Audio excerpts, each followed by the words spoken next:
I recently stumbled upon a fortune, acquiring $50 million from the Mega Millions lottery. In a flurry of excitement, I bundled up my 3-year-old son and rushed to my husband's office to share the incredible news.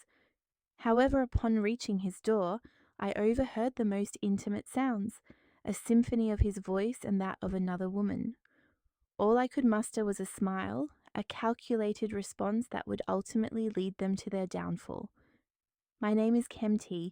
Before that day, if anyone had inquired about my life, I would have described it as uneventful, to the point of being monotonous. My husband, Solani Jones, was the head of a modest construction enterprise. He was my very first love, the only man I had ever known intimately. We had been married for 5 years, and our son, Jabari, a 3-year-old who was my world, my entire universe. Since Jabari's birth, I had relinquished my career to devote myself entirely to his care, managing our household and nurturing our little haven. Solani handled the financial matters.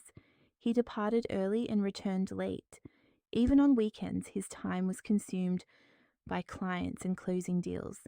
I often felt a pang of sympathy for my husband, witnessing his relentless hard work, and I never voiced a complaint, convincing myself that my role was to be his unwavering support.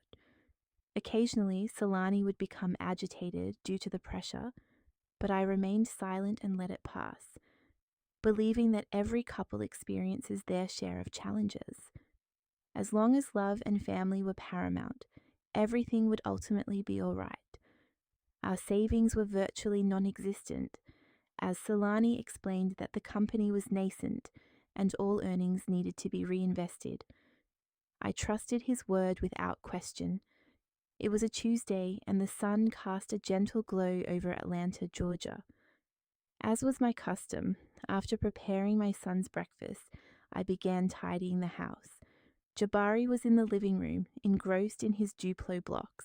While cleaning, my gaze fell upon the Mega Millions ticket I had impulsively purchased the previous day, tucked away with my shopping list notepad. I had acquired the ticket during a trip to the Kroger grocery store. It had been raining heavily, and I had sought refuge in a small neighborhood liquor shop. The elderly woman behind the counter who was selling lottery tickets had implored me to buy one for good fortune. I had never been one for games of chance, but I felt a sense of pity for the woman.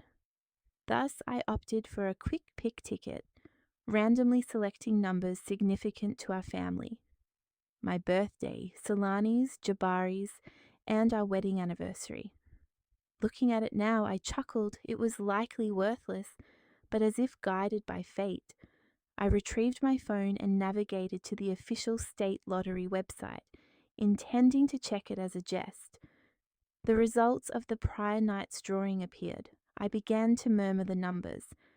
5, 12, 23. My heart lurched. The ticket in my hand bore the same numbers, 5, 12, and 23. With trembling hands, I continued checking. 34, 45, and the mega ball. 5. My goodness! I had matched all 5 numbers and the mega ball. $50 million. 50 million. I attempted to count the zeros in my head. My hands quivered so violently that I dropped my phone. I sank onto the cold floor, my head swimming. I had actually won the lottery. The initial sensation was not elation, but a profound shock that left me feeling quite queasy. I took a deep breath, and a frantic euphoria began to surge from my chest. I started to sob uncontrollably. My God, what an unbelievable stroke of luck. I was wealthy. My son was destined for a brilliant future. I would procure the most exquisite home, enroll him in the finest international school, and Solani, my husband, would no longer need to toil so tirelessly. The burden of the company, the debts, all of it would be resolved. He would cease coming home irritable. We would be happy. I envisioned Solani's expression upon hearing the news. He would embrace me tightly, overwhelmed with joy. My love for him, my years of sacrifice, could finally assist him in realizing his grand aspirations. I could not bear to wait another second. I had to inform him immediately. I grabbed my handbag, carefully tucking the ticket into the inner zippered pocket.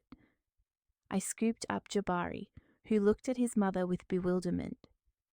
"Jabari, Mommy, sweetie, let's go see Daddy. Mommy has a huge surprise for him." The boy giggled and clutched my neck. I bolted out the door and hailed an Uber. My heart hammered against my ribs. I felt as though the entire world was smiling upon me. I, a simple stay-at-home mother, was now the proprietor of $50 million. My life, my family's life, a glorious new chapter was commencing at this very moment. I squeezed Jabari's small hand and whispered, "Jabari, our lives have changed, my son." The car halted in front of the modest office building in the Midtown district where Solani's firm was situated. It was his dream, my source of pride. I had accompanied him everywhere to finalize the necessary paperwork. I had spent countless evenings assisting him with the initial contract calculations.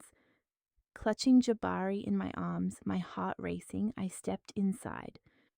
The receptionist, a young woman familiar with me, offered a polite greeting. "Good morning, Kemet. Are you here to see Mr. Jones?" I nodded, striving to maintain a composed tone, though my excitement was palpable. "Yes, I have some wonderful news for him. He's in his office. Is he expecting a visitor?" The young woman hesitated. It appears so, but I haven't seen anyone enter. Should I inform him?" "No, please don't trouble yourself," I replied, waving my hand and smiling broadly. "I wish to surprise him. Just carry on with your work." I desired for no one to interrupt this singular moment meant solely for the two of us.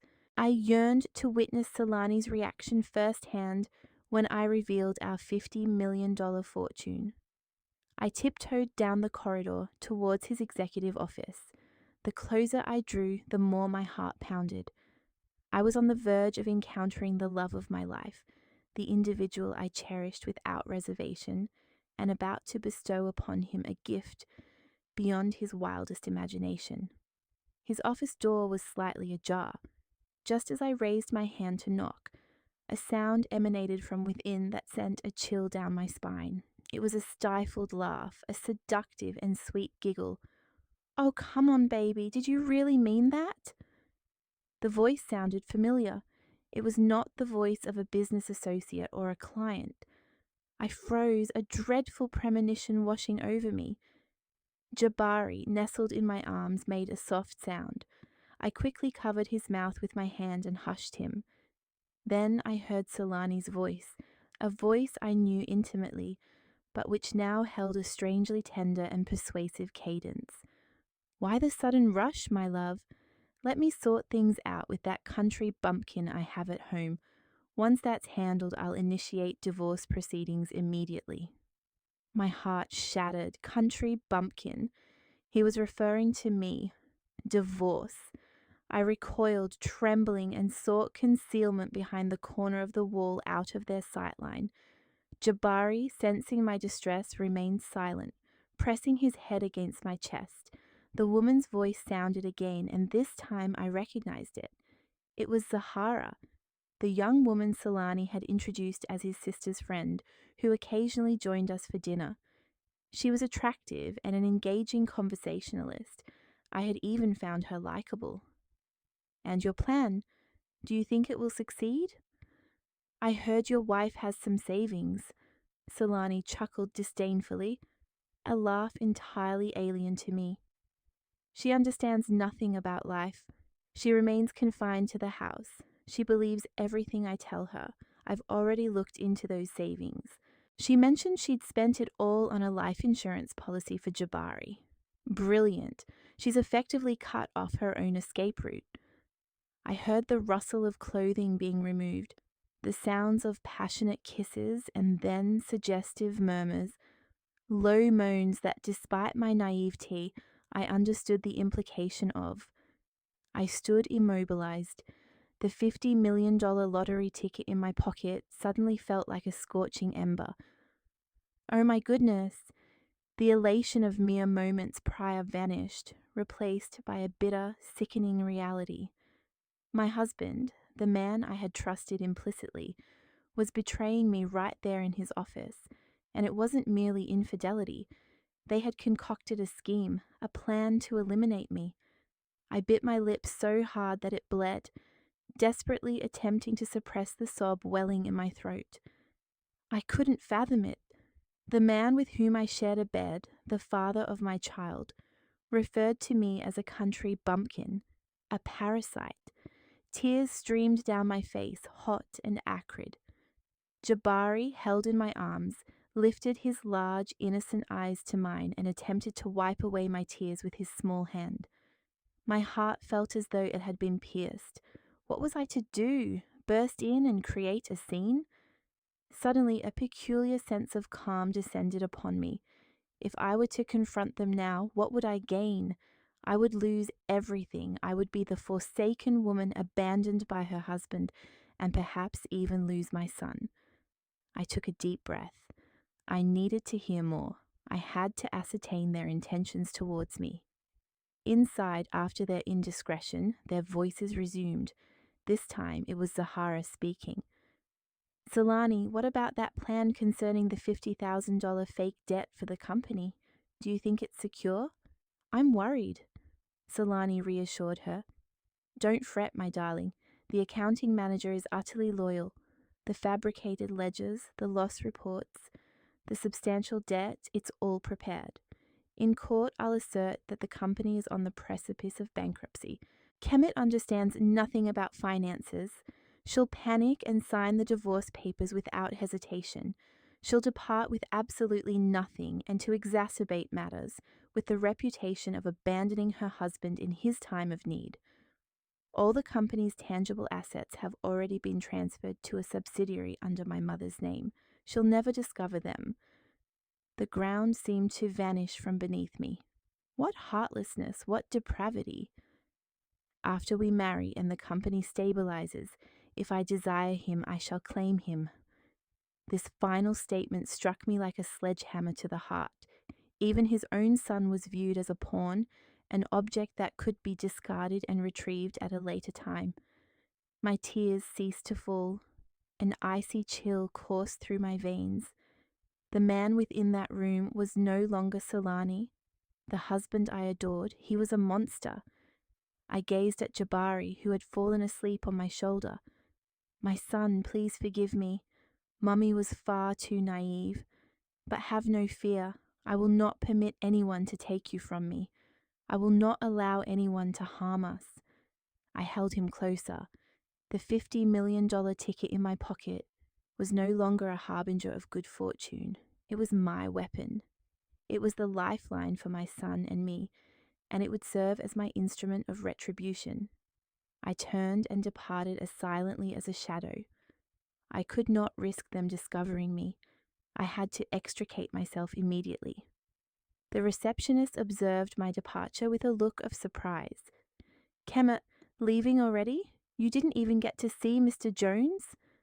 I managed to force a strained smile, my voice trembling uncontrollably. I seem to have forgotten my wallet at home. I must go retrieve it. Please do not inform Solani I was here. I intend to return tomorrow to surprise him. Certainly, KT. The young woman appeared perplexed but asked no further questions. I hurried out of the building, summoned another Uber, and as soon as I was settled in the back seat, cradling my son, I allowed the sobs to escape. I wept for my foolishness. I wept for my extinguished love. I wept for the cruelty of the man I had considered my entire world. The car drove away, carrying with it a woman who had just perished and another who was being reborn from the ashes of betrayal. His plan involved a $50,000 fraudulent debt. I possessed $50 million. Really, Solani, you chose this path. Now, we shall engage in a game, and I will play with you until the very end. The car pulled up in front of our familiar, modest street. I could barely muster the strength to extract Jabari from the vehicle.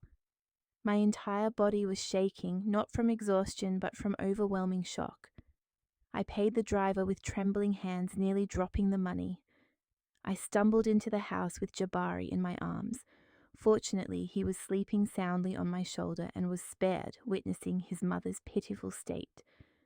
I gently placed him in his bed, removed his shoes, and carefully covered him.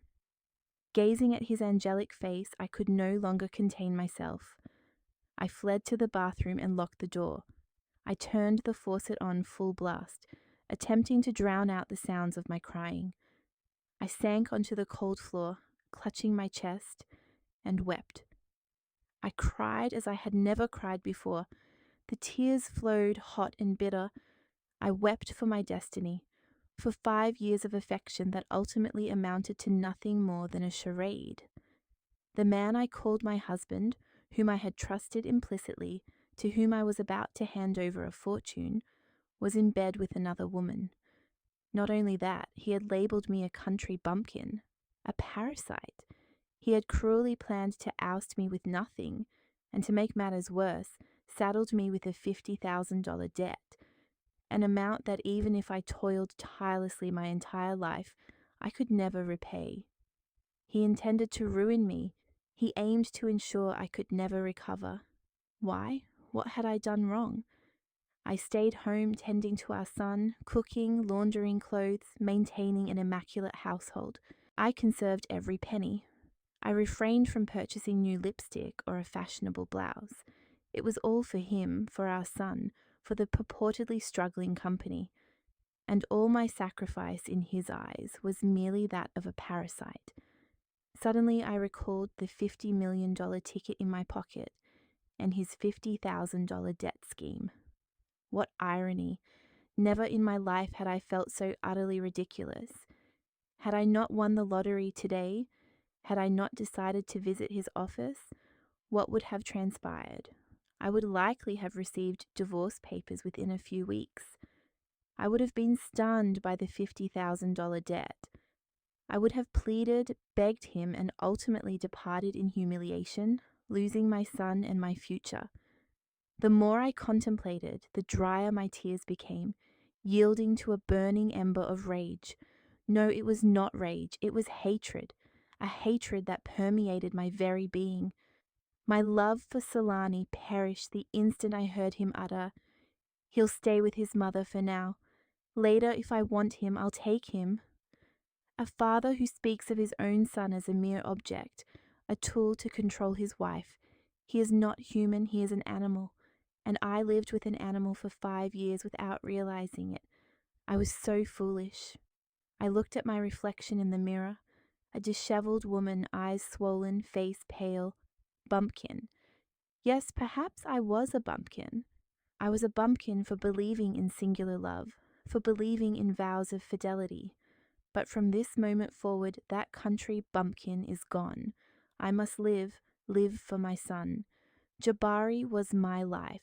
There was no way I would allow a monster like Solani to take him. He desired me with nothing.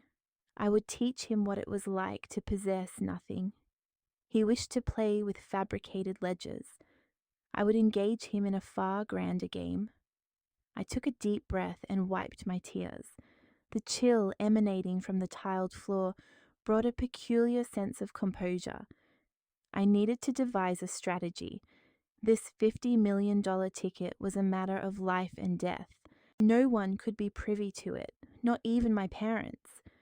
At least for the time being, it was my ultimate weapon. I had to claim this prize with utmost security and discretion. I could not do so in my own name. If I did, upon our divorce, Solani would discover it and lay claim to half.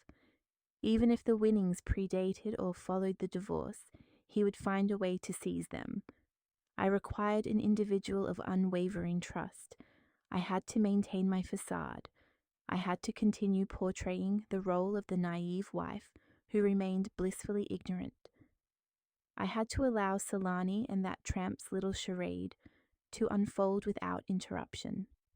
I had to let them believe I was still the guileless lamb, easily manipulated. I needed to gather evidence, proof of his betrayal, proof that Solani maintained dual sets of books, that he evaded taxes and misappropriated assets. He intended to drive me to ruin with a $50,000 debt. I would drive him to actual imprisonment for the crimes he had committed. I stood and splashed my face with cold water. The icy water fully awakened me. The pain persisted like a dagger plunged into my heart, but reason had taken command. I was no longer the Kemet of a few hours ago.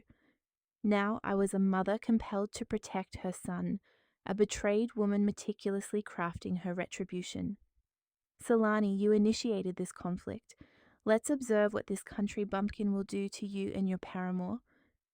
I exited the bathroom with a steely, resolute gaze. The paramount and most urgent task was to address the lottery ticket. The deadline for claiming the prize was a mere 90 days. I could not delay, yet I could not personally claim it. If a substantial sum of money suddenly appeared in my account, Solani would undoubtedly realize he was my husband. Even if he harbored no affection for me, such a significant financial shift would not go unnoticed. Furthermore, he was scrutinizing my financial affairs to orchestrate the divorce. Any action I took could arouse suspicion. I needed someone of absolute trustworthiness, someone who would never betray me, someone who would guard this secret until their dying breath. I considered my parents. My father was an honorable and simple man, but precisely because of his integrity, he occasionally spoke too freely. If he learned his daughter possessed $50 million, he might boast to the neighbors in a moment of exuberance, or be easily deceived by Solani should he visit our hometown. That left my mother. My mother was a woman who had toiled diligently her entire life. Her formal education was limited, but she was judicious, discreet, and loved me unconditionally. My mother would never do anything to jeopardize my well-being. Yes, only my mother could assist me. I waited until evening. Solani arrived home as usual, appearing disgruntled, tossing his briefcase onto the sofa and loosening his tie. I've had a dreadful day at the office. Is dinner ready? Yes, I mumbled, feigning exhaustion. Dinner is prepared. Go shower and then come eat. He cast a glance at me. He noticed my slightly swollen eyes and inquired, "What's wrong? Have you been crying?" My heart skipped a beat, but I had already prepared my response. I placed my hand to my forehead. I believe I'm coming down with something. I've felt unwell since this afternoon. Do you think I could take Jabari and go stay with my mother in Jacksonville for a few days? I need some fresh air and I miss her home cooking. This was a test. If he objected, it would indicate a desire to keep me under surveillance. If he consented, it would imply he still believed he had me completely under his control, and my absence for a few days would afford him even greater liberty to be with his mistress. Solani furrowed his brow for a moment before nodding. Yes, perhaps. Go rest for a few days so you can recover. I've been exceptionally busy and haven't had the opportunity to take you all out. Here, he said, producing some cash for my expenses. He withdrew several bills from his wallet, totaling around $100, and handed them to me. I accepted the money, trembling, lowering my head to conceal the disdain in my eyes. My money? Me, who was on the verge of possessing $36 million after taxes. I had to accept his charity. It was humiliating, but I reassured myself, "Hold on, Kemet, you must persevere." The following morning I packed luggage for myself and Jabari. I wore only my most worn-out attire and boarded a Greyhound bus to my hometown. My town is situated in a small community in rural Florida, approximately a 3-hour drive from Atlanta.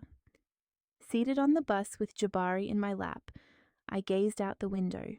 I was not returning home for rest. I was returning to initiate the first step of my plan.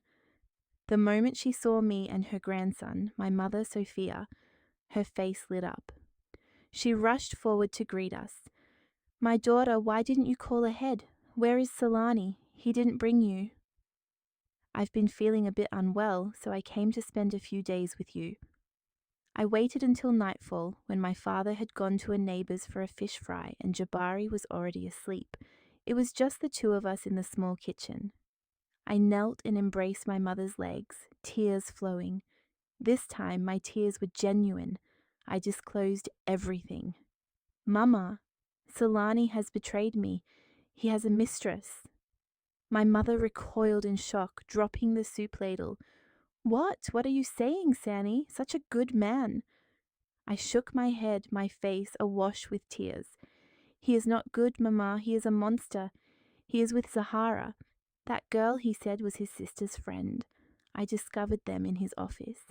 They plan to divorce me and burden me with a $50,000 debt, so I leave with nothing and so he can take my son." My mother staggered, leaning against the counter, her face ashen. She knew her daughter better than anyone. She understood I would never fabricate a story of such gravity. The fierce protectiveness of a mother erupted. "My God, that scoundrel, that animal with a wife and son like you. I am going to Atlanta.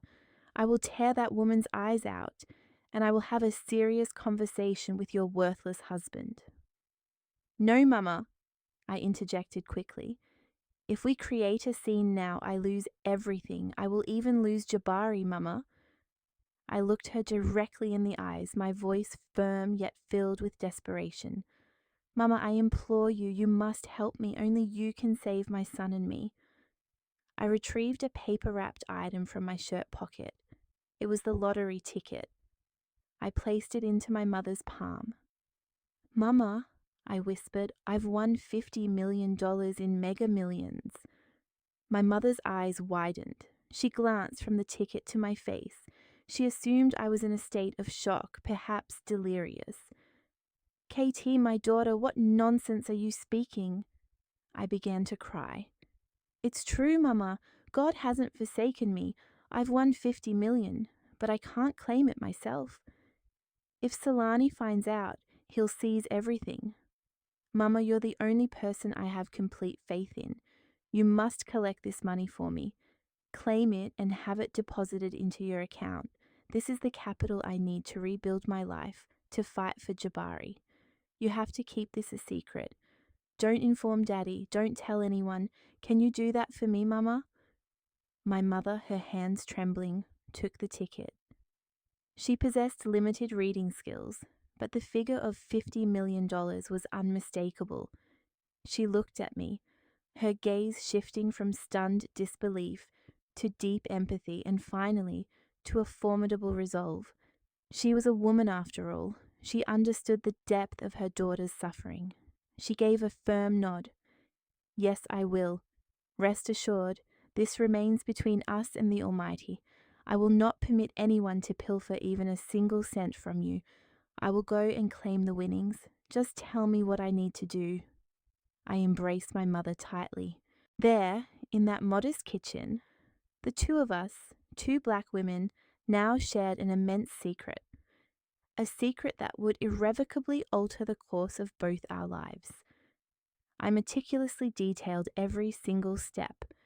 She would first need to contact the state lottery headquarters and schedule an appointment to finalize the necessary documentation. She had to present her identification. Upon arrival, she could request to maintain her anonymity. All she needed to do was express her preference to receive the funds via bank transfer. I had already procured a new untraceable prepaid mobile phone, and the following morning I would escort her to a credit union, a place Solani would never suspect, to open a fresh bank account. The sum, approximately $36 million after federal and state taxes, would be securely held in that account, awaiting the day I would require it. After 3 days in my hometown, having entrusted the most crucial task to my mother, I gathered Jabari and we returned to Atlanta. My mother proceeded to the lottery headquarters, her face concealed by a mask, utterly disguised. all the administrative procedures were completed without a hitch. The funds were successfully deposited into her account. I exhaled a profound sigh of relief. The weapon had been loaded. It was time to re-enter my arena. I made certain to arrive home late, ensuring Zalani had already returned from his workday. My intention was to project the image of a weary, frail wife after our trip. The moment I opened the door, I saw Zalani seated on the sofa, engrossed in watching ESPN. He made no move to greet his son. He merely observed us and inquired, "You're back. Are you feeling any better?" I scooped up Jabari, feigning weakness, struggling to stand. "Yes, I'm feeling considerably better now. Jabari truly missed this place and didn't sleep well."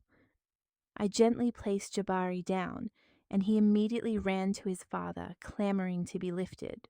Zalani hoisted him up with reluctance, bestowed a perfunctory kiss on his cheek, and then set him back down. "Go play over there so Daddy can watch television." I observed the scene, my heart aching, but I quickly suppressed my emotions. I quietly carried the suitcases into the bedroom. Zalani followed me and closed the bedroom door. A jolt of fear coursed through me. I anticipated some unwelcome advance, but none materialized. He stood with his arms crossed, regarding me with a stern countenance. "Here we go," I thought. "He's about to begin." "Kay," he addressed me in a grave tone, "sit down. I need to have a conversation with you." I feigned confusion and concern. "What is it, darling?" "The company is facing issues again." Zalani exhaled deeply, a sigh I had witnessed him practice countless times. "It's exceedingly difficult, my dear. I need to be completely transparent with you.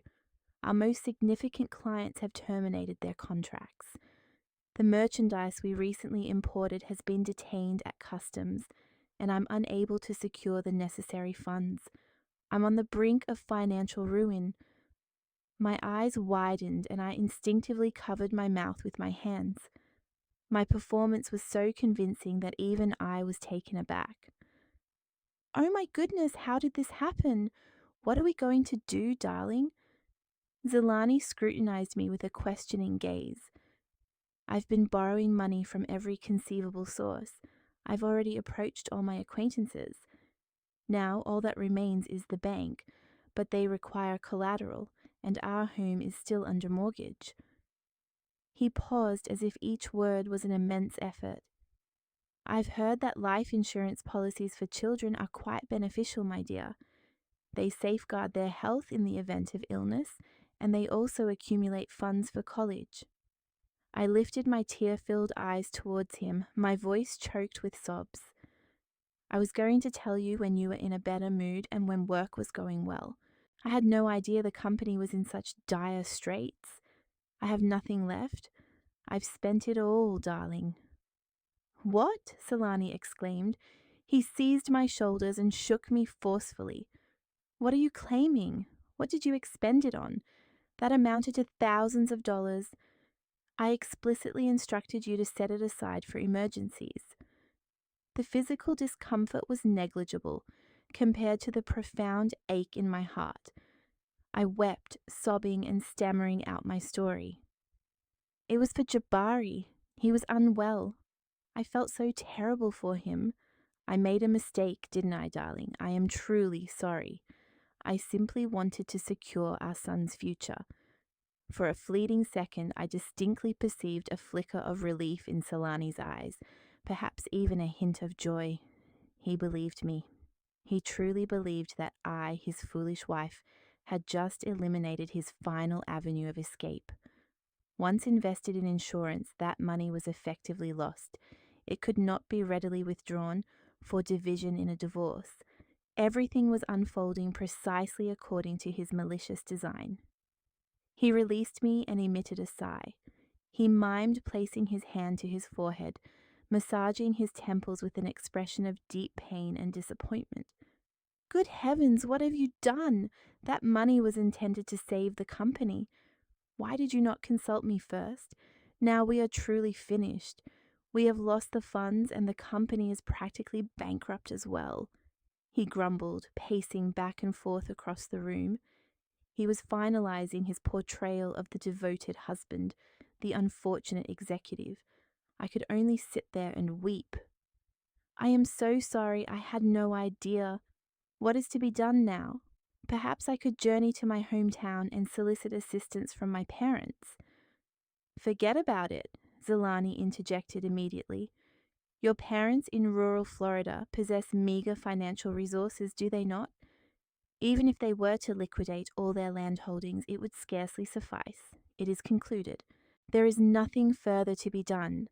He sank onto the bed, his countenance a mask of utter despondency. All you comprehend is domesticity. You are utterly oblivious to the harsh realities of the external world. Just relinquish it. I shall manage the situation. With that pronouncement, he rose, donned his jacket, and departed. I'm going out to get some fresh air. Being indoors is making me uneasy. The door slammed shut. I heard the distinct sound of his car engine igniting. He was undoubtedly en route to see Zahara, eager to deliver the good news, to revel in his successful deception of me. My tears ceased instantly. I wiped them away, and a chilling smile graced my lips. Zelani, you are indeed a formidable actor, but you are unaware that I too have recently discovered my own theatrical prowess. This performance is far from over. You believe you have cornered me? No, you have merely stepped into the very snare I meticulously laid for you. In the ensuing days, following Zolani's nightly excursions for air, which I knew full well were rendezvous with his mistress, the atmosphere within our home became as oppressive as a funeral dirge. I began preparing simpler, more economical meals. I curtailed all non-essential expenditures, donned my most worn garments, and perpetually maintained an outward appearance of sadness and worry.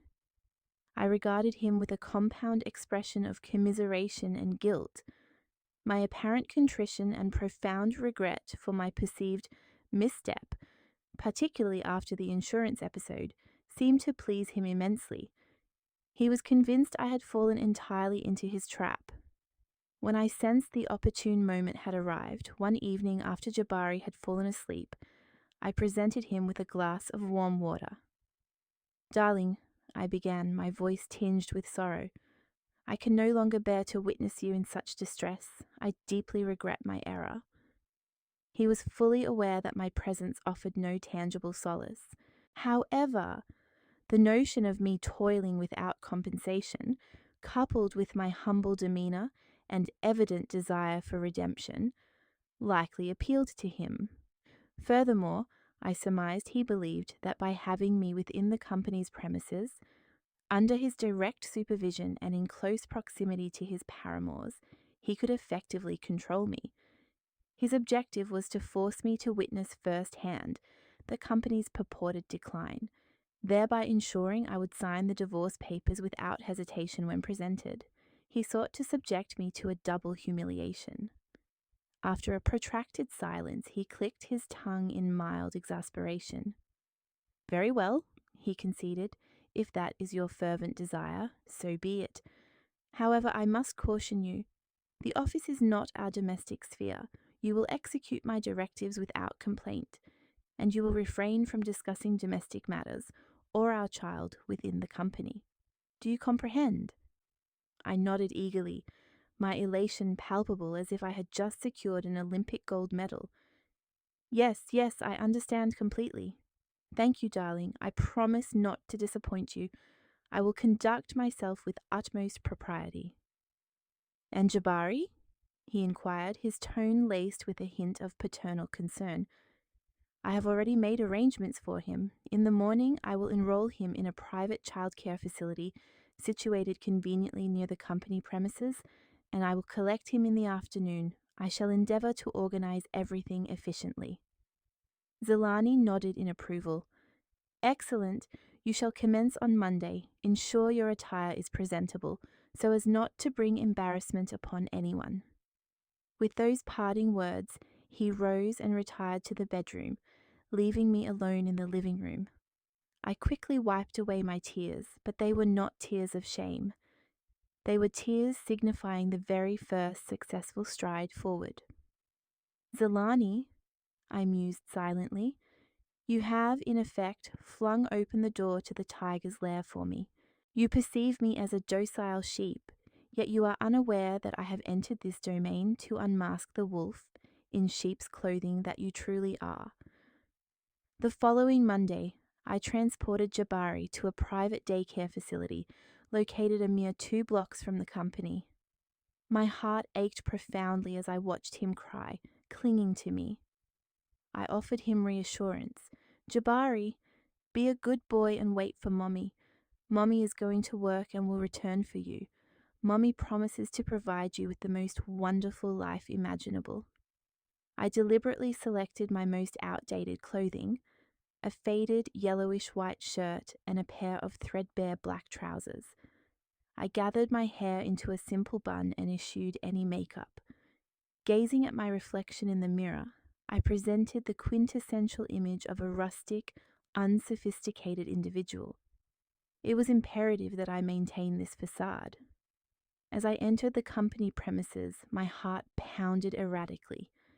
The receptionist was the same one I had encountered previously. Upon seeing me, she registered a look of surprise.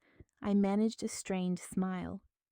"Hello, I will be working here starting today. Mr. Jones has arranged for me to perform cleaning duties." The young woman's eyes widened and her expression transformed from astonishment to palpable pity. It was evident she had already been privy to some information.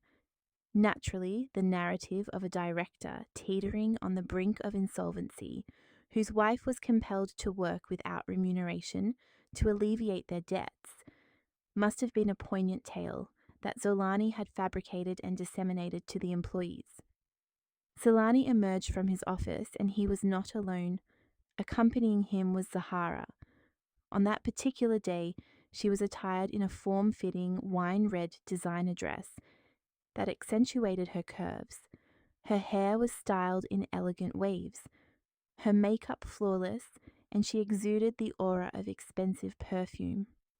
The two of them, standing side by side, presented the image of a prosperous, accomplished couple. In contrast, I, positioned in the corner of the office, resembled nothing more than a domestic servant. Solani cleared his throat and clapped his hands together to command attention. "Staff," he announced, "I wish to introduce you to Kemet, my wife. As you are all aware, our company is currently navigating some considerable financial challenges." He commenced his dramatic exposition. "Kemet, in an effort to share the burden with her husband, has graciously offered her assistance. She will be attending to minor tasks within the office, such as serving refreshments, making photocopies, and maintaining general cleanliness. Should you require anything, please do not hesitate to ask her." All eyes converged upon me, displaying a mixture of curiosity, pity, and a discernible undercurrent of disdain. I lowered my head. "I count on your cooperation." Zolani then turned to his mistress. "Zahara, you are my assistant and the most capable individual in this establishment. Would you be so kind as to provide Mrs. Jones with her initial instructions? As for her workspace, she may utilize that modest table situated in the archive nook." Zahara offered a sidelong smile, a smile whose unspoken meaning resonated only with me. It was the smile of a victor. She approached me, her crimson attire shimmering. She extended a hand, her fingernails painted a striking shade of bright red. "Hello, I am Zahara, the director's assistant. It is a pleasure to be working with you from this point forward. Should anything be unclear, please feel free to ask me. Do not hesitate." The emphasis she placed on "with you," the deliberate enunciation of director's assistant. It was all calculated provocation. I drew a deep breath, extended my rough hand, and clasped her soft one. "Thank you. I shall endeavor to perform to the best of my ability." My duties commenced. Precisely as Zelani had stipulated, I was relegated to the status of a mere cleaner. In the early mornings, I was required to arrive before everyone else to sanitize the desks and replenish the water dispensers. Upon everyone's arrival, my task was to serve coffee and tea to each individual. Solani and Zahara were the first to receive their beverages. "Katie," Zahara called out, her legs crossed languidly at her desk. "My coffee this morning must be an exquisite espresso. I do not consume just any brew." "Katie, I need you to photocopy these documents, 20 copies of each. And please be prompt. Director Zelani has a meeting in 10 minutes. Zelani's behavior was even more egregious. He ensured his conduct towards me was notably cold and distant in the presence of others. He treated me as if I were a subordinate employee of the lowest echelon. He did not hesitate to summon Zahara into his office and then abruptly close the door. Occasionally, when I delivered water, I could discern their laughter emanating from within. I was compelled to wait outside the door. On one occasion, Zahara emerged with slightly swollen lips and a disheveled collar. She regarded me with an air of defiance. I clenched my teeth, enduring the indignity. Every humiliation I endured today would serve as a blade to be plunged into them at a later juncture. I had to persevere. I toiled in silence, cleaning and serving.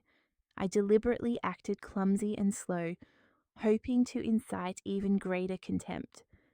However, my activities were not solely confined to menial labor. My eyes were constantly observing. My ears were attentively listening. I paid keen attention to the interpersonal dynamics, noting alliances and rivalries, and my primary focus was the accounting department, where the chief accountant, Mrs. Eleanor, was employed. Solani's office was not particularly spacious, accommodating approximately a dozen employees. The accounting section occupied a corner, staffed by 3 individuals, a recent graduate named Mia, an accountant named Dennis, and the principal manager, Mrs. Eleanor. She appeared to be in her early 40s, a robust woman with a perpetually stern expression and a taciturn disposition. She was the most senior employee, having been with the company since its inception. Initially, I felt a degree of apprehension. I recalled Solani remarking to Zahara, "The accounting manager is a trusted individual. If Mrs. Eleanor were indeed Solani's confidant and actively complicit in falsifying records, my prospects would be negligible. Nevertheless, I resolved to forge a connection with her. I employed my tried and true tactic, sincerity coupled with a demeanor of helplessness. Each morning, in addition to the coffee for Zolani and Zahara, I prepared a cup of herbal tea for Mrs. Eleanor. "I've noticed you coughing slightly," I would say. "Please drink this to soothe your throat." Mrs. Eleanor regarded me with surprise but accepted with a nod. "Thank you."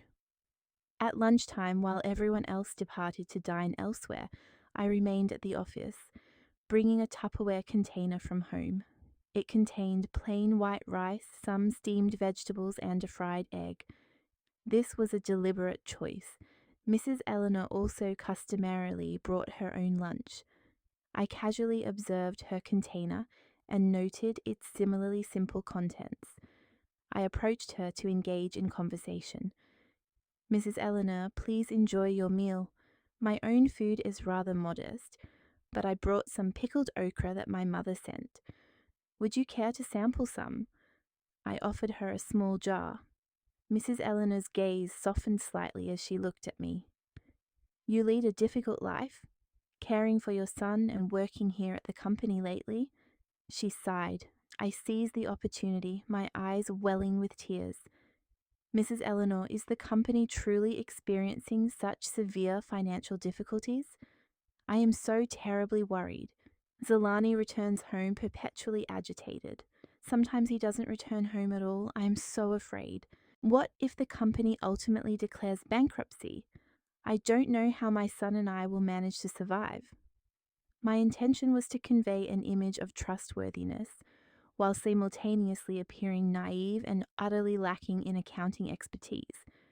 It was at this juncture that I began to discern a palpable tension between Mrs. Eleanor and the duo of Solani and Zahara.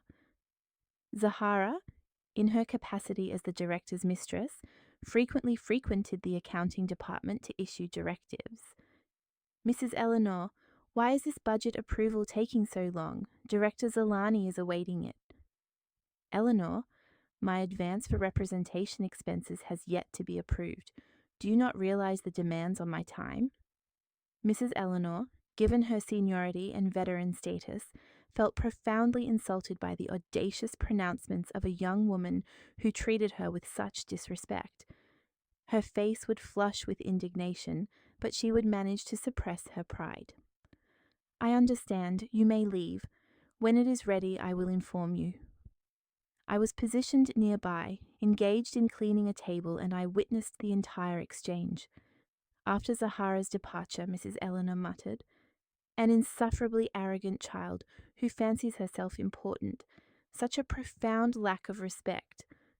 I recognized my opening. Mrs. Eleanor was not Solani's confidant. She remained employed there due to the generous remuneration, but she harbored a deep disdain for both him and his mistress. She detested the manner in which Solani treated me, his lifelong spouse. A few days later, I remained at the office considerably late. I informed Solani that Jabari had a fever and that I had entrusted him to the care of a neighbor. I explained that I needed to stay behind to complete the cleaning. Zolani readily acquiesced. He was also in a palpable hurry to depart, no doubt to rendezvous with Zahara. The office was left with only Mrs. Eleanor and myself. Mrs. Eleanor regarded me with a sympathetic expression. "Men," she remarked, "their careers always take precedence. Do not dwell on it excessively. Come now, have something to eat." She remained silent for a moment. Her computer then initiated a restart sequence. Instead of opening the Excel spreadsheet depicting the company's losses, it displayed a different file, cryptically named goldmine.xlsx. Mrs. Eleanor had apparently neglected to close it prior to restarting. My heart began to race uncontrollably. I glanced furtively towards the door. She was still in the coffee preparation area. Trembling, I reached for the mouse and clicked on the file. It opened. My goodness, my vision blurred. These were not reports detailing losses. It revealed an entirely separate reality. Signed contracts, the accurate financial valuations received, and substantial monetary transfers to an account registered under the name of a company designated as Cradle & Sons, LLC. I recalled, Cradle was Solani's paternal surname. This was the subsidiary entity he had established for the express purpose of siphoning off assets. The outcome was not a deficit of $50,000, but rather a net profit exceeding $2 million. I began to tremble. I quickly searched Mrs. Eleanor's desk drawer for a USB drive. I was aware she typically kept one there, but it was conspicuously absent. A curse escaped my lips. I heard her footsteps approaching. I swiftly minimized the goldmine file, leaving the screen displaying the loss report. It was precisely in the nick of time. Mrs. Eleanor entered, carrying a cup of coffee. "What a tedious affair," she commented. She sat down and reopened the Excel file detailing the losses. Resuming her work as if nothing had transpired, she was unaware of what I had witnessed, or was this a deliberate act on her part? The file's designation, goldmine, her apparent oversight in closing it, her departure for coffee, I remained uncertain. However, one fact was irrefutable. I had discovered the hidden treasure. I now knew its location. I merely required another opportunity, a chance to copy the data. I gazed at the computer screen and memorized the file path. I would purchase a USB drive that very evening. Tomorrow, I would initiate my plan. That night, on my way home after collecting Jabari, I stopped at a small electronics store. I purchased the most inexpensive USB drive available, a black 16 gigabyte model. I concealed it carefully within my bra. I was unable to sleep the entire night, my heart pounding relentlessly. I had glimpsed the treasure, but the challenge was how to acquire it. I could not rely on serendipity a second time. I could not anticipate Mrs. Eleanor randomly fetching coffee again. I needed to engineer my own opportunity. I engaged in intense contemplation. I required a compelling reason for her to absent herself for a sufficient duration to enable me to copy that goldmine file. The file would undoubtedly be substantial, containing years of genuine financial data. A few seconds would be utterly insufficient. The following morning, I arrived at the company with a meticulously devised plan. I had prepared a small bottle of water concealed within my cleaning bucket. I commenced my assigned tasks, cleaning and serving coffee, observing like a predatory animal. Zahara appeared unusually fatigued that day, issuing fewer directives than her customary habit. Zilani was perpetually engaged in phone conversations, exhibiting an air of palpable concern regarding some matter. Only the accounting department maintained its usual quietude during lunchtime. This was the moment individuals began departing for their midday meals. As was her custom, Mrs. Eleanor brought her Tupperware. Zahara, complaining of exhaustion, remained slumped at her desk and did not venture out for lunch. Zilani had already departed. Given Zahara's presence, direct action on my part was not feasible. I had to exercise patience. Half an hour later, Zilani returned by car, abruptly halted at the entrance and entered the premises. He observed Zahara in her slumped posture and approached her, his expression etched with worry. "What is amiss? Are you feeling unwell?" Zahara pouted. "I'm quite weary. I suspect my blood sugar is low." Zilani, displaying evident distress, suggested, "Well then, let us go and procure some comforting chicken noodle soup. I'll escort you to fetch something that will help you feel better." Zahara acknowledged with a nod. Zilani assisted her to her feet, then turned to me. "KT, maintain command of the office. If any calls come through, inform them the boss is unavailable." With their departure, Mrs. Eleanor and I were left alone. She was occupied with finishing her Tupperware meal. My opportune moment had arrived, and I couldn't afford to waste a second. Discreetly, I maneuvered my cleaning cart toward the communal coffee area, where the electric kettle and power outlets were situated. I observed Mrs. Eleanor. She was still eating, her gaze fixated on the computer screen, likely engrossed in a program. Drawing a deep breath, I retrieved the small water bottle. I plugged the kettle's cord into the socket, deliberately leaving it partially dislodged.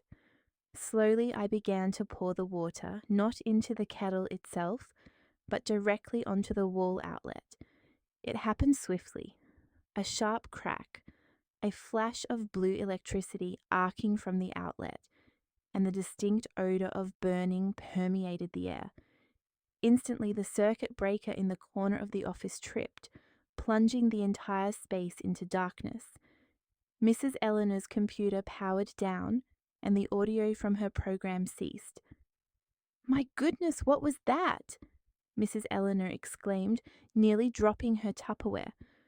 I retreated from the coffee area, my face a mask of pallor. This time, my apprehension was entirely genuine.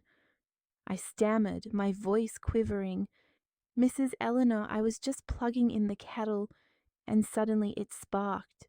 It smells like something's burning. I'm so frightened." Mrs. Eleanor, ever the cautious and elderly individual, immediately panicked at the prospect of a short circuit. "Child, I warned you to be careful with electricity. Where did it occur?" She activated her phone's flashlight and hurried towards the coffee station. I gestured towards the outlet, which was still faintly smoking. A spark jumped out right there. It startled me terribly. Don't just stand there looking scared. Go flip the main breaker switch. It's by the entrance, Mrs. Eleanor commanded, attempting to dislodge the burnt plug from the wall. This was it, everything I needed. She was occupied in the coffee area, and I would have to venture all the way to the door to access the breaker. The pathway from the entrance to the accounting department was now perfectly clear. Yes, I'm going. I grabbed my phone, activated its flashlight, and sprinted towards the main door where the electrical panel was located. I opened it and feigned confusion for a moment. Mrs. Eleanor, there are so many, I don't know which one it is. It's the biggest one, the red one. Flip it up. Her voice echoed from a distance. I flipped the breaker. Click. The office lights flickered back on. It's back on, Mrs. Eleanor. What a fright. Come here and help me. This outlet is all wet. Bring a dry cloth and clean this up immediately. Are you coming? I hurried over, but instead of heading to the coffee area, I went directly to Mrs. Eleanor's desk. My heart felt as though it would leap from my chest. The computer had power. Trembling, I pressed the power button to activate it. While it booted up, I strained my ears. I could still hear Mrs. Eleanor grumbling from the coffee area. What a disaster, a short circuit like that, and it could have ruined all the equipment. The computer powered on. I quickly inserted the USB drive. My hands were shaking so uncontrollably that I missed the USB port several times. Calm down, I murmured to myself. I accessed my PC. I wasn't sure if she had secured the file with a password. I navigated to the D drive, then to the accounting folder, followed by internal, and there it was, goldmine.xlsx. Holding my breath, I double-clicked the file. A dialog box appeared. Enter password. Damn it, I froze. Password. What was the password? What should I do now? Mrs. Eleanor was about to emerge. Panic seized me. I glanced at her desk. A yellow, sticky note was affixed to the screen. Santi's B-Day 15. It had to be it, I thought, my hands trembling. I typed 0. Enter incorrect password. Oh dear, that wasn't it. What could it be? I looked at her desk calendar. Mrs. Eleanor had a date circled in red. December 25th, Christmas. I typed 12:25. Enter. Incorrect again. Kemet, why are you taking so long? Where's the cloth? Mrs. Eleanor's voice called out, sounding as though she was approaching. I was desperate. What should I do? Should I guess? No. I looked back at the computer. I recalled that Mrs. Eleanor was a meticulous individual. The password must be something she would never forget. I remembered the file's name. Gold. What does gold make me think of? Gold evokes money, power, wealth. Mrs. Eleanor emerged from the coffee area. I flinched. I hastily removed the USB drive. I had failed. I snatched the first cleaning cloth I could find. Here I am. Mrs. Eleanor regarded me. Why is your face so pale? What a mess. Move aside. She walked towards her desk, still muttering. With a short circuit like that, I don't know if the computer survived. She sat down and double-clicked the goldmine.xlsx file. The password prompt appeared. I stood behind her, holding my breath. Mrs. Eleanor began to type. I squinted, trying to see. I couldn't discern her fingers, but I saw the shadow of her hand move. She typed Eleanor 1978, the year of her birth. The file opened. My word. The password was her name and her birth year. Mrs. Eleanor reviewed a few figures and murmured, "Fortunately, I didn't lose the data." She then closed the file. I remained frozen. I had the password, but I had lost the opportunity. Mrs. Eleanor would never again allow the computer to shut down unexpectedly. The outlet was damaged. I couldn't replicate the trick. I felt utterly defeated. I spent the remainder of the day working as if my soul were in torment, but fate had not entirely abandoned me. Toward the end of the afternoon, Zahara commenced her charade of exhaustion once more. She clutched her stomach, contorting her face in pain. Zalani rushed to her, concern etched on his face. "Are you feeling unwell again? Do you want to go to the doctor?" "I think if I go home and rest, I'll feel better. Can you take me?"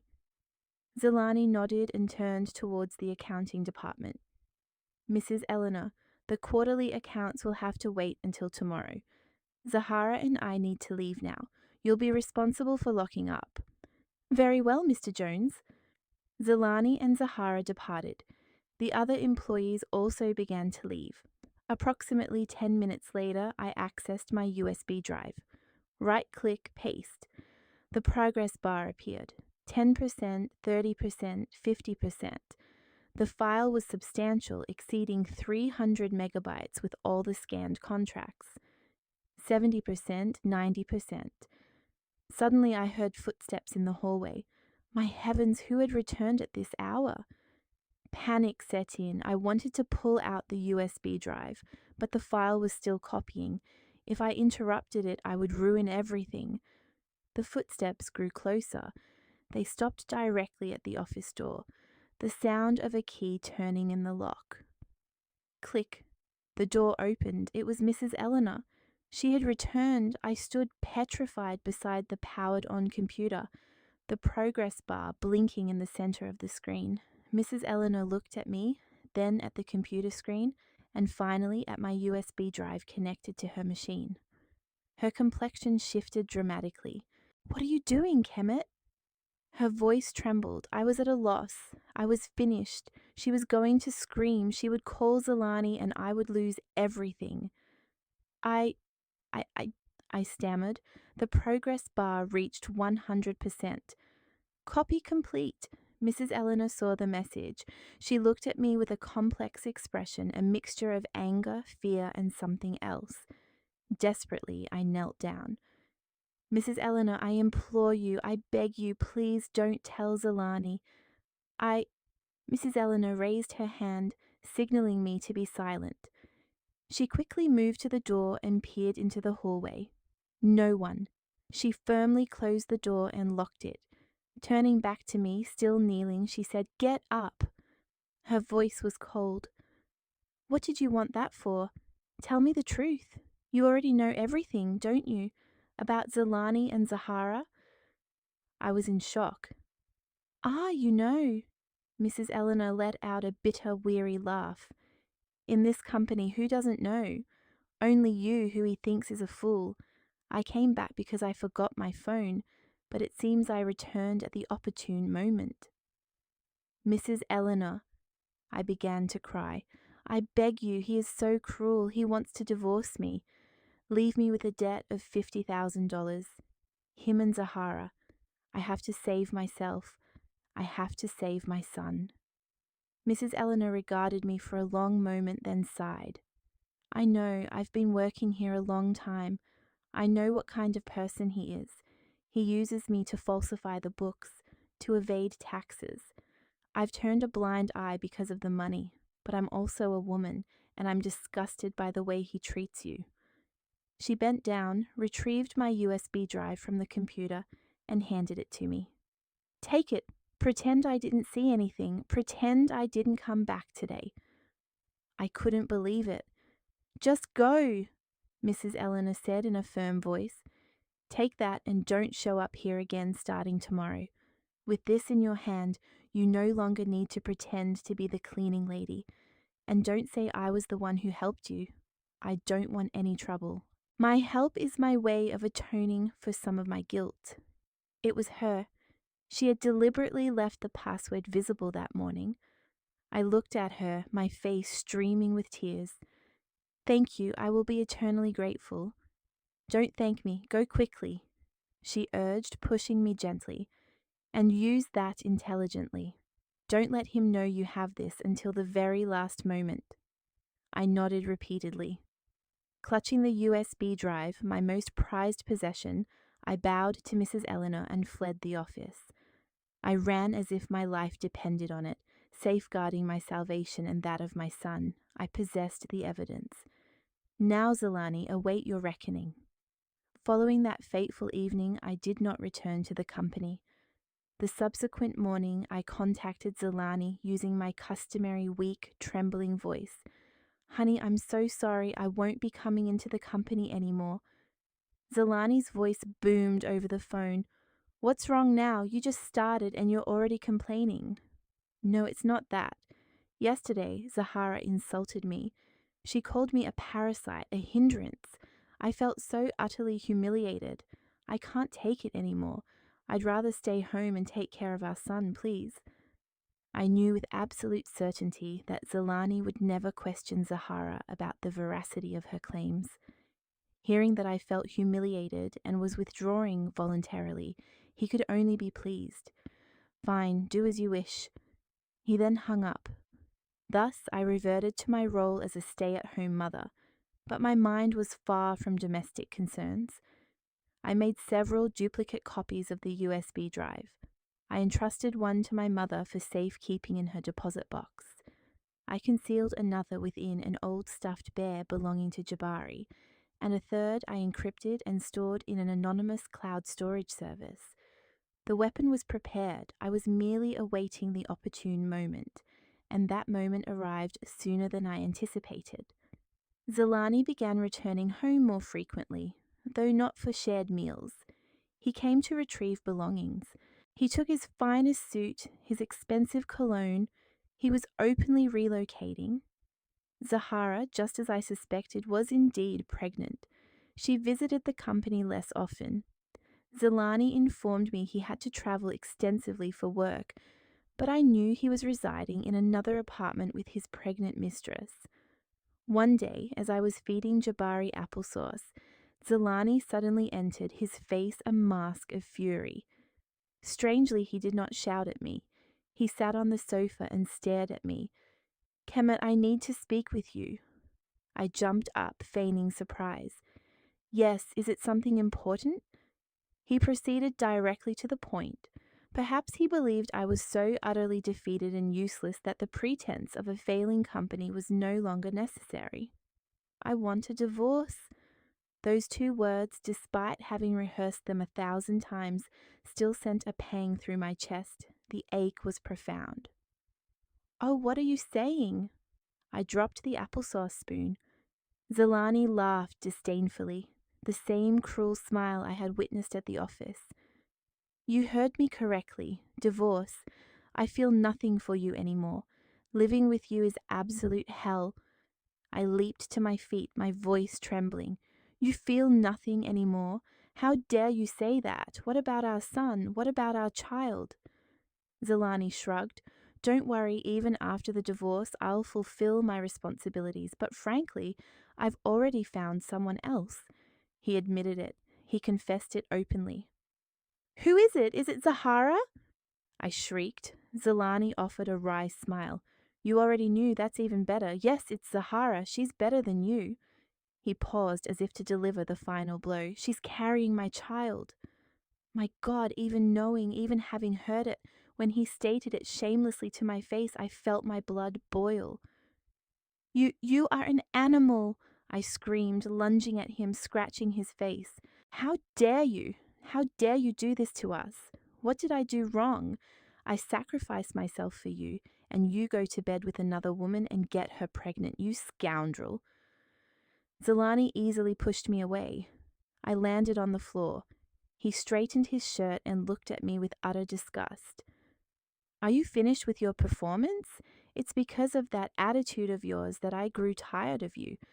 A neglectful woman who only knows how to yell and cry. Look at you. How pathetic. He was humiliating me in my own home. All right, he declared in a firm tone. I'll be direct. First, divorce. Second, this house is mortgaged to the bank and will be foreclosed. You'll receive nothing. Third, my company is genuinely bankrupt. I'm drowning in debt. If you wish, I'll split it with you. He was still employing the narrative of bankruptcy and debt to intimidate me. He assumed I was still the naive fool I once was. I sat on the floor and wept. I wept convulsively. I mourned the 5 years of my youth I had squandered on a dog. I cried for my own foolishness. I don't want anything. I won't sue. I don't want any debts. I just want. I raised my tear-filled eyes to him. My most crucial performance was about to commence, the performance that would determine my son's future. I crawled across the floor and grasped Zelani's legs. A humiliating act I never imagined myself performing, but I had to. I had to flawlessly embody the role of a defeated, cornered woman. Honey, please, I beg you. You say you have someone else, another child. I accept it. I sobbed, my face a mess of tears and snot. Do you agree?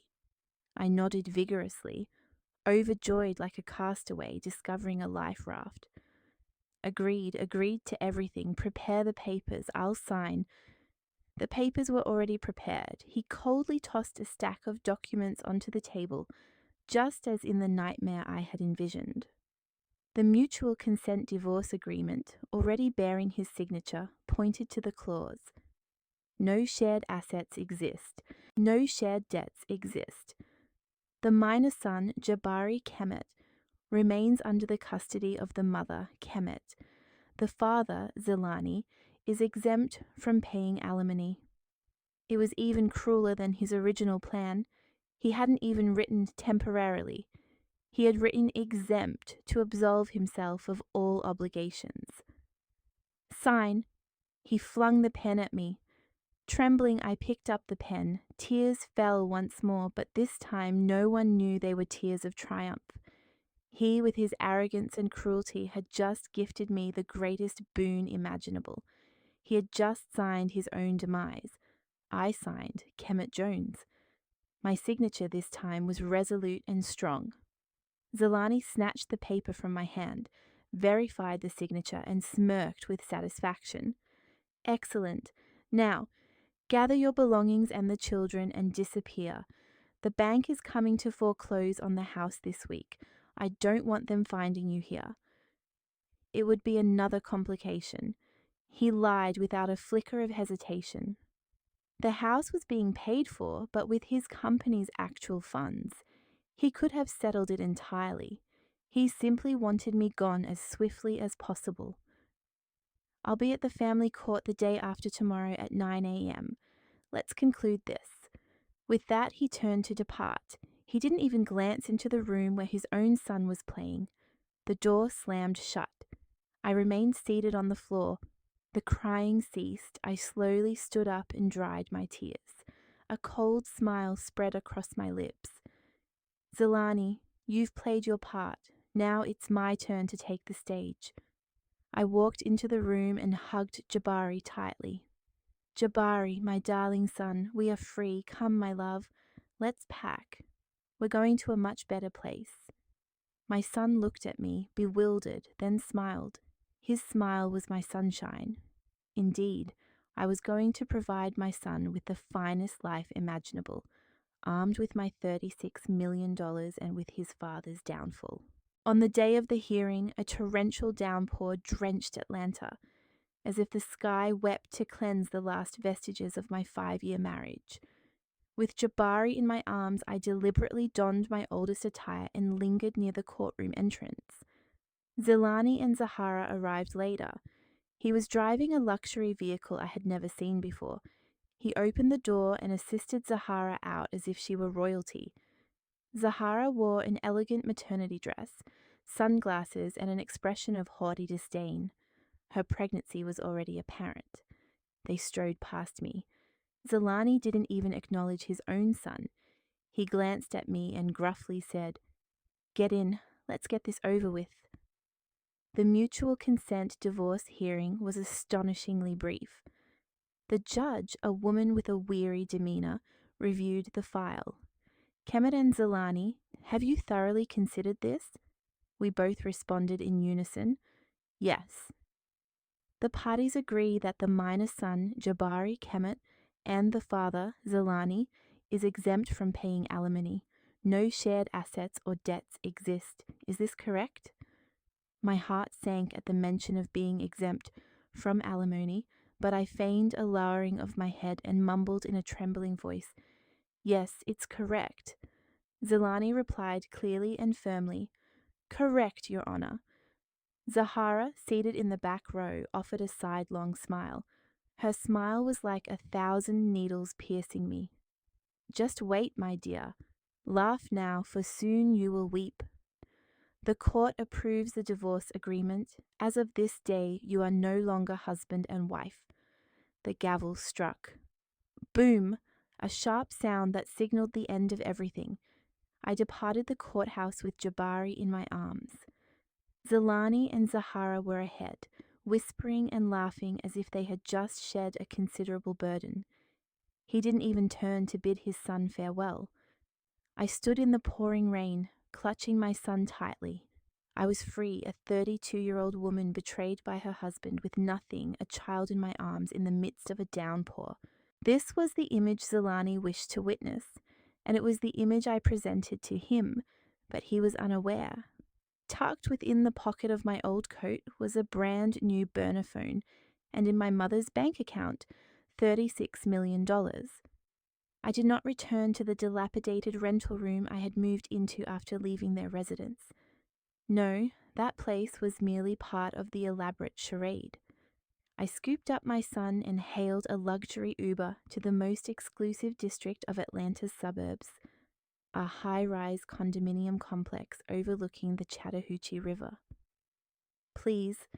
The driver glanced at me in the rearview mirror, a disheveled woman with a small child, requesting passage to one of Atlanta's most opulent locales, but I paid it no mind. I had utilized my funds, or rather, my mother's funds. I had asked my mother to purchase a luxurious condominium there in her name. I had paid nearly $1 million for it. I required an absolutely secure sanctuary for my son and myself, a place with 24-hour security and controlled access, a location where Zelani would not conceive of finding me, even in his wildest fantasies. Entering the new apartment was akin to stepping into an alternate dimension. A 3,000 square foot condominium with lavish furnishings and panoramic river views. Jabari, who had only known our small house since his birth, beamed at the sight of the spaciousness. He shouted for joy and dashed about. I placed him on the warm wooden floor and proceeded to the bathroom. I stepped into the shower, the water cascading forcefully. I scrubbed myself vigorously, as if attempting to wash away every sullied trace of the past year. I wept. This time the tears were those of profound relief. That evening I ordered the finest takeout cuisine. I paid no heed to the prices. I purchased a veritable mountain of new toys for Jabari. I discarded all my old clothing. I contacted my mother. "Mama, I am divorced now." My mother's voice on the other end sounded relieved. "Yes, thank goodness. You are free, my daughter, and now what will you do?" I gazed out at the Atlanta cityscape, illuminated against the night sky. The lights shimmered like countless diamonds. "Mama," my voice adopted a cold, determined tone. "Now is when I begin. I will not allow them to live in peace. I will reclaim everything. I will make them pay." I ended the call. I opened my laptop. I accessed the USB drive that Mrs. Eleanor had inadvertently provided. It was time to locate a single individual, someone who harbored as much animosity towards Zelani as I did. My plan for retribution had officially commenced. The initial name on my list was Malik. The former associate, Selani, had once recounted to me, during a particularly inebriated evening, his boastful tale of how he had ousted him from the enterprise. My knowledge of Malik was quite limited. I only faintly recalled Selani's grand pronouncements about their joint venture in founding the company. Malik was the technical maestro, an individual of considerable professional expertise, whereas Zelani was the architect of the commercial strategy. As the venture began to yield profits, Zelani resorted to devious accounting maneuvers to defraud Malik, compelling him to affix his signature to documentation pertaining to fictitious liabilities, and ultimately forcing his departure from the company, bereft of assets and burdened by substantial indebtedness. This narrative struck a chord of familiarity. It appeared I was not the first individual to fall victim to his machinations. Personally seeking out Malik was not a viable option. If I were to commence inquiries and word of this reached Zulani's awareness, he would instantly become suspicious. An ex-spouse actively searching for her husband's prior business associate. For what reason? I resolved to leverage financial resources. I initiated an online search for a reputable private investigation firm. A considerable sum was disbursed to obtain comprehensive details concerning an individual named Malik, the former founding partner of Solani's enterprise. My directive was unambiguous: promptness and absolute discretion.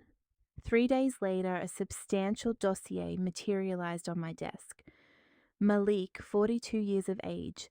Following Zulani's duplicitous betrayal, he had been plunged into bankruptcy. His spouse had abandoned him, and he presently owned a modest metal fabrication workshop located in Lithonia, Georgia.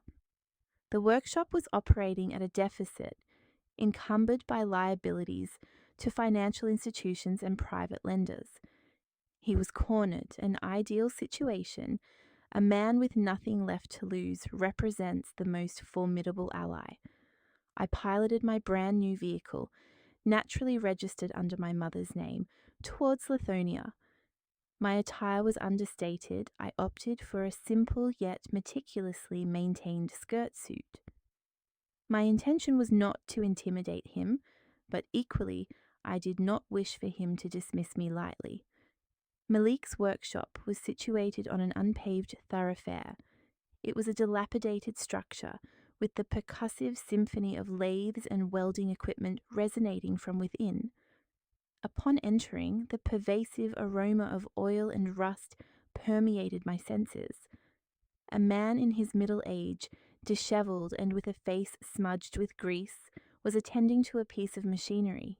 He appeared defeated, yet his eyes gleamed with an inner fire, the unmistakable luminescence of a talented yet unfortunate individual. "Excuse me," I began. "I am seeking Mr. Malik." The man glanced up, wiping his hands with a soiled rag. He narrowed his eyes, scrutinizing me.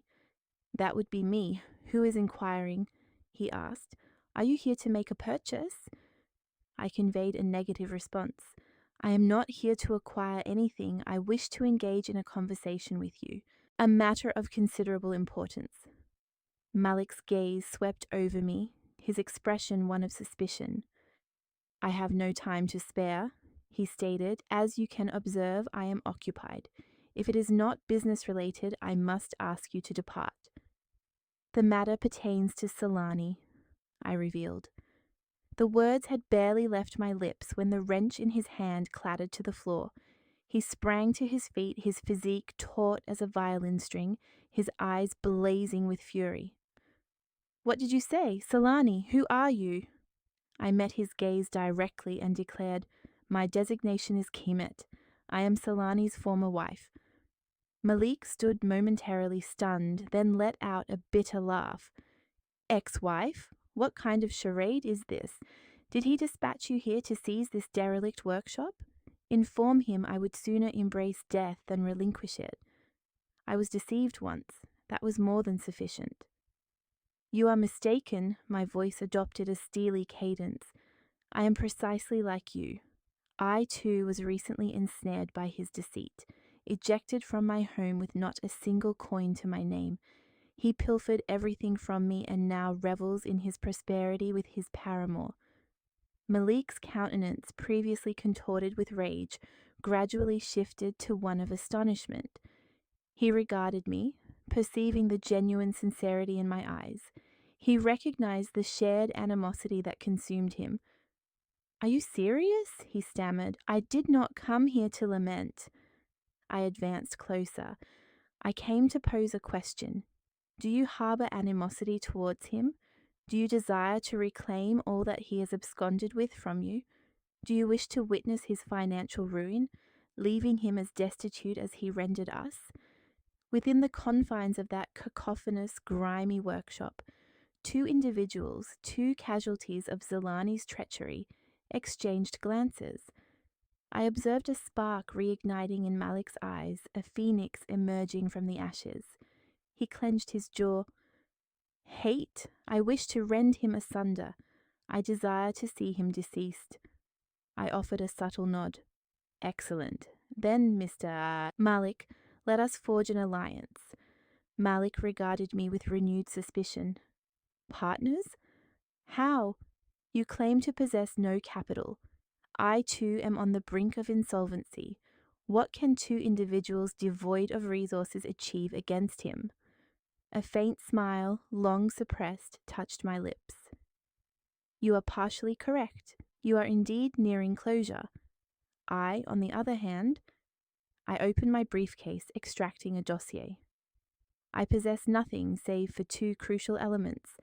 Firstly, irrefutable evidence of tax evasion, asset misappropriation, and a comprehensive accounting of Solani's corporate finances. Malik's eyes widened. He snatched the dossier with trembling hands and began to peruse its contents. Possessing industry acumen, he instantly recognized its authenticity. God, my God, how did you procure this? The provenance is inconsequential, I responded in a measured tone. And secondly, and more critically, how much capital do you deem necessary to dismantle his enterprise? Malik stared at me as if I were a phantom. He struggled to comprehend the unfolding events. A woman recently dispossessed and destitute, now presenting clandestine ledgers and inquiring about the required financial outlay. She must be jesting. He remained unconvinced. The Solani of today is a far cry from his former self. His company is robust. He commands extensive connections. To dismantle him is no trivial undertaking. It necessitates a substantial fortune. How substantial is substantial? I inquired directly. You are preeminent in the technical domain, in production. You comprehend his strengths and vulnerabilities. Inform me. Malik inhaled deeply. The flame in his eyes ignited. This was the opportunity of a lifetime to exact retribution. We cannot engage in petty skirmishes. We must adopt a distinct, swifter, more potent approach. His merchandise is predominantly sourced from China, featuring older, less sophisticated models. However, the market currently gravitates towards superior Japanese craftsmanship. If we can secure an exclusive distribution accord with a prominent Japanese consortium and leverage cutting-edge technology to manufacture enhanced products at competitive rates, we can wrest all his major clientele. He paused, then continued with palpable intensity. For this endeavor, we require a contemporary manufacturing facility, an advanced production line, and, most importantly, capital. Funds for negotiations with the Japanese partners, and capital to settle the outstanding debts of this workshop of mine. He looked at me, almost shouting. A minimum of $500,000 is imperative. He stated the sum as a test. Anticipating my astonishment, I remained silent. $500,000. Within the framework of my vengeance schema, that figure had already been accounted for. I met his gaze directly. Agreed. I shall furnish you with $500,000. The workshop seemed to suspend its activity once more. The clamour of the machinery outside appeared to diminish. Mr. Malik, I declared, are you rational? $500,000. Where do you propose to procure such a sum? I shall not squander time on idle discourse. I retrieved my mobile device and activated my mother's credit union application. I possessed full power of attorney. I discreetly obscured the total balance, revealing only my capacity to initiate a transfer. Mr. Malik, I have no inclination for jesting. The capital is at my disposal. Its origin is irrelevant to you. You need only be cognizant that it is legitimate currency, designated for our shared retribution. I proceeded. I shall not relinquish the funds directly. We shall establish a new corporate entity. You shall select the appellation. You, with your seasoned expertise and profound knowledge, shall assume the role of Chief Executive Officer, overseeing all operational facets. You shall be granted 20% equity in the company. I shall remain the silent investor, holding 80%. I shall refrain from encroaching upon your area of specialization. My sole exaction is a weekly financial statement, and the ultimate objective: Zelani's company must face bankruptcy. I presented him with a contract I had meticulously prepared. Every contingency had been anticipated. This $500,000, I gestured towards the contract, will be transferred upon the establishment of the new entity. $250,000 to liquidate your existing obligations and erect the new facility. $250,000 to facilitate negotiations with the Japanese partners. I inquired, "Can you accomplish this?" Malik, trembling, rapidly scanned the contract. The stipulations were transparent and equitable. To a man on the precipice of ruin, a golden lifeline had been cast. He raised his head, his eyes glistening with unshed tears, not of frailty, but of an individual long subjected to oppression. "Kemet," he declared, clenching his fists, "do you place such profound trust in me?" "I do not trust you," I stated coldly. "I trust your animosity. I believe that a gifted individual, betrayed by his closest confidant who absconded with everything, including his spouse, will never forget such a debt. My investment is predicated upon your animosity. Do not disappoint me." Malik's hands clenched tighter, veins bulging. He nodded resolutely. "Agreed, I accept. I, Malik, pledge to you that I shall utilize this $500,000 and my very existence to drag that scoundrel Solani to the infernal depths. I shall compel him to kneel and implore." I nodded. "Excellent. Then select the company's designation."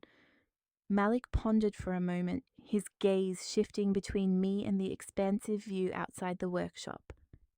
"Phoenix LLC, we, the two of us, shall rise anew from the ashes." "Phoenix," I murmured to myself. "An apt designation." I extended my hand. "It is a distinct pleasure to make your acquaintance, Director Malik. I anticipate a fruitful partnership." Malik clasped my hand firmly. The handshake between two individuals cast adrift sealed their compact. The grand game of chess had commenced. The initial pivotal move had been executed. 6 months elapsed with remarkable celerity. My existence had undergone a profound metamorphosis, assuming a form that the Kemet of 6 months prior would scarcely have dared to envision. Jabari and I resided in our opulent condominium, cocooned in an aura of absolute security. I facilitated the relocation of my parents from our ancestral home to reside with us. Initially, they were overcome with bewilderment, harboring suspicions of my involvement in illicit undertakings. I meticulously crafted an elaborate explanation. I refrained from disclosing the veracity of the lottery winnings. I maintained that I had strategically invested my final savings. I fabricated a narrative wherein the funds originated from my mother, a dowry intended for investment alongside a companion. Witnessing the prosperity of my clandestine enterprise, my parents accepted my account. They occupied themselves with childcare, transporting Jabari to and from an international daycare facility. The sight of my son thriving, speaking English with fluency, and my parents enjoying robust health filled my being with profound contentment. I was no longer the unsophisticated, neglected country girl, Kemet. I commenced attending to my personal well-being. I engaged in yoga, indulged in spa treatments. absorbed myself in literature, and pursued studies in finance and investments. My objective was to ensure my 36 million did not languish idly. I aspired for it to flourish, serving as the most formidable bulwark for my life and the lives of my sons. However, a segment of my consciousness remained perpetually alert. The retribution scheme, precisely as I had prognosticated, Malik embodied the phoenix. Seizing the opportunity, he spectacularly ascended from the ashes. With the allocated $500,000, he labored with unwavering dedication.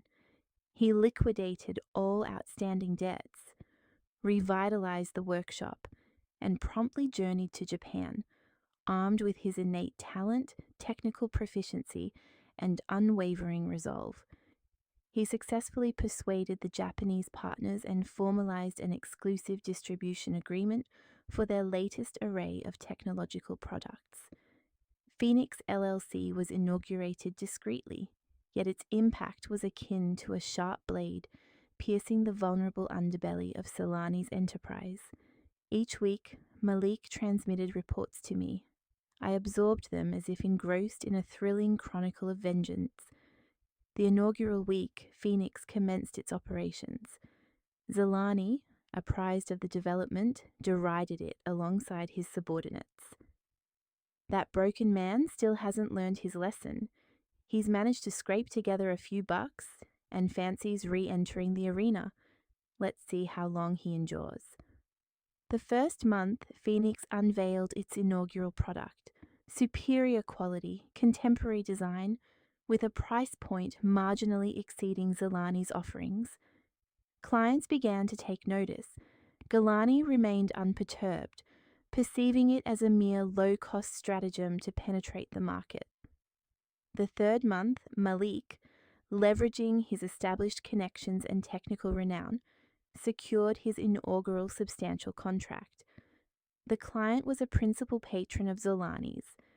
Zolani, exhibiting growing irritation, initiated contact with the client, resorting to insults and threats, albeit to no avail. The client unequivocally stated, "Malik's product is superior, the warranty period is more extended, and the customer service is exemplary. Why should I continue patronizing yours?" The fifth month heralded the true tempest. Phoenix introduced a trade-in initiative. Clients were afforded the option to exchange their older products, predominantly Zolani's, for a discount on the acquisition of Phoenix's novel offerings. This proved to be a devastating blow. Zolani's most significant clients, his primary distributors, abruptly abandoned him en masse. They harbored no desire to be saddled with inventories of obsolete merchandise. Orders were systematically rescinded. Zolani's company began to exhibit signs of distress. He was bewildered. He could not fathom how Malik, an individual he had systematically dismantled, possessed the financial wherewithal to engage in such an aggressive strategic maneuver. He remained blissfully unaware that the $500,000 I had provided was merely the prelude. Should circumstances dictate, I was prepared to disburse an additional $500,000, perhaps even $1 million. My financial resources were ample. What was scarce was the profound satisfaction of retribution. The sixth month. Malik's report contained a singular sentence. "Solani has commenced procuring funds from loan sharks. He has depleted his liquidity." I perused this information with immense satisfaction. Why had he exhausted his funds? Because the $2 million he had siphoned were invested in Cradle & Sons, LLC.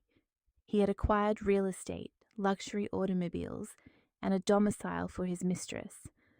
Those funds were rendered inaccessible for immediate withdrawal, and his actual company, which for years had circumvented taxation and presented fabricated loss reports, how could it possibly solicit a loan from a financial institution based on such documentation? He had ensnared himself in his own elaborate scheme. I was aware that Zahara had recently given birth to a son. Yet Solani lacked the emotional fortitude to celebrate. He returned home engaging in destructive behavior. He berated Zahara, labeling her as a harbinger of misfortune, asserting that her pregnancy had cursed him. Zahara, however, did not falter. "You pledged this and that to me," she retorted, "and now you are a failure." Their supposed sanctuary transformed into a maelstrom. The downfall was swift and devastating. When Zalani was unable to remit payments to the Chinese suppliers, they severed the supply chain. When he defaulted on salary disbursements, employees began to depart. When he failed to honor interest obligations to the loan sharks, they descended upon his company, inflicting damage and initiating foreclosure proceedings on any assets they could claim. Solani's company, after 6 months of ostentatious display alongside his mistress, officially declared bankruptcy. He had forfeited everything. On the day I received this news, I uncorked a bottle of sparkling cider. I stood on the balcony, gazing out at the nocturnal panorama of Atlanta. "Zilani," I mused, "this has merely been the appetizer." Zilani's descent into ruin was a sensational news event, commanding significant attention. A precocious and ascending executive who had abruptly plummeted into bankruptcy within a matter of months. Rumors proliferated. Some posited his involvement in illicit gambling. Others speculated he had been the victim of a rival competitor. That competitor, in actuality, was Malik's Phoenix LLC. Only Malik and I were privy to the identity of the true adversary. Zilani vanished. He dared not return to the opulent apartment which had been foreclosed upon by the bank, nor to the company, now occupied by predatory loan sharks. He, Zahara, and their newborn son were compelled to relocate to a rented room in a dilapidated district on the periphery of Atlanta. I had surmised he would remain submerged indefinitely, but I underestimated him. He discovered me. He unearthed my whereabouts through a channel I could never have anticipated. My father. My father, upon arriving in Atlanta and witnessing his affluent daughter, even without comprehending the source of her wealth, swelled with paternal pride. He frequented the local barber shop, boasting to his companions, "My Kemet is a force to be reckoned with. She is a commanding presence now. She resides in a luxurious abode. She pilots a high-end automobile. That ex-husband of hers was utterly blind." One of those acquaintances was connected to a distant relative of the Solanis. The news eventually reached his ears. Kemet, the ex-wife, resides in a lavish residence. She drives a sophisticated vehicle. She is a person of influence. A wave of fury washed over him. He could not fathom how a woman whom he had manipulated and left utterly destitute could achieve such rapid financial ascendance. He initiated an investigation, surreptitiously observing the barber shop, frequented by my father, and subsequently ascertained my address, the upscale high-rise condominium complex. One afternoon, as I was returning from daycare with Jabari, the elevator doors opened into the lobby and I froze. Zilani was there. His former elegant demeanor had evaporated. He was gaunt, unshaven, clad in soiled attire, his eyes bloodshot. He fixed his gaze upon me and the opulent condominium complex arrayed behind me. "KT, you!" he stammered, pointing a trembling finger. I drew a measured breath. I had anticipated this encounter. With composed composure, I gathered Jabari into my arms, shielding him. "What are you doing here?" "You!" he bellowed. "Where did you procure this wealth? You deceived me. You possessed funds and deliberately concealed them." I offered a wry smile. "Possessing funds or lacking them, of what consequence is that to you? Have you forgotten? We are divorced. It was you who abandoned us." Zilani appeared to awaken from a stupor. He realized the futility of his vocalizations. He altered his tactic, dropping to his knees. Kemet, I implore you. He crawled towards me, attempting to grasp my legs. I retreated, clutching Jabari tightly. He commenced weeping, his face streaked with tears and mucus. I acknowledge my transgression, Kemet. Forgive me. The error was entirely Zahara's doing. She was the one who seduced me, who ensnared me with her wiles. She is the ill fortune that plagues my life. I have already expelled her. I have cast her and her son out. My God, he had disowned Zahara and his own newborn child. What a heartless individual. Return to me, Kit. Let us endeavor to rekindle our relationship for Jabari's sake. Our son requires a paternal figure. You are exceedingly affluent. Aid me. I am utterly destitute. I am drowning in debt. Grant me an opportunity. I swear I shall cherish you and our son. I shall serve as your devoted slave. He knelt, lowering his head to the floor. In that very moment, within the condominium lobby, the security personnel began to take notice. I regarded the man who had once been my husband, the father of my son. My heart was devoid of any emotion save for profound disgust. Solani, I articulated in an icy tone, do you recall the proceedings in court? You affixed your signature to the agreement. You affirmed with absolute conviction that you would not remit alimony. You renounced your son without a trace of remorse. Now that you are bereft, you return, yearning for a son and a spouse. I was blinded by her influence at that juncture, he defended himself. What I possess today bears no relation to you. This fortune is rightfully mine. Do you wish to ascertain its origin? I elected to divulge the truth. The revelation would be his undoing. I won the lottery, I stated plainly. I secured the Mega Millions jackpot, a sum of $50 million. On that very day, I visited your establishment and overheard you in flagrante delicto. Zelani's head snapped upwards. His complexion transformed from pallid to white, then to a violent shade of purple. He stood with his mouth agape. He comprehended everything. He grasped what he had so carelessly discarded. You! He hissed like a wounded beast. Indeed, I offered a sideways smile. You cast aside $50 million. Well, $25 million that would have rightfully been yours. However, rest assured, I have utilized the funds most judiciously. Phoenix LLC, Malik's company, was capitalized by me. $500,000. He recoiled. Surprised? You are the one who... He devolved into a frenzy and attempted to lunge at me. Security! I cried out. Two formidable security guards swiftly converged, apprehending Zelani and escorting him forcefully from the premises. From this moment forward, this individual is strictly prohibited from entering this edifice. Zelani was dragged away, his shouts and insults echoing. You wretched woman, you ensnared me, you laid a trap for me, I shall sue you. The funds were amassed during our union. You are obligated to grant me half, return my money.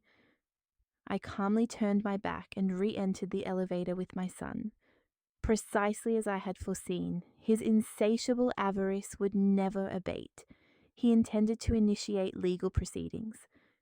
Excellent, I thought. I have anticipated that as well. The courtroom would serve as his ultimate stage. As anticipated, a week later, I received a summons to appear in court.